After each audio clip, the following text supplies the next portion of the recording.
มมาถึงสุญญากาศคันดังบุเรียนกระดาษเจ้านายทุกท่านกันแล้วกันครับสำหรับวันนี้ขอให้มีความสุขสี่ทุกคนหลังจากสั่งต้องซ้อมแล้วก็สีมารีวิวให้ลูกค้าเบิ้งเนาะ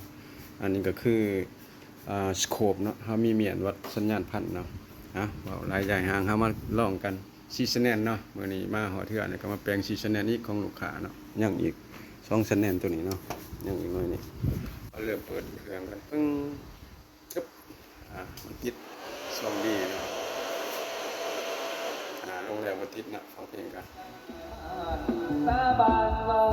ลูกค้าแจ้งมาว่า2B มันมีปัญหาเนาะเรา2B ยังคอยขวัญ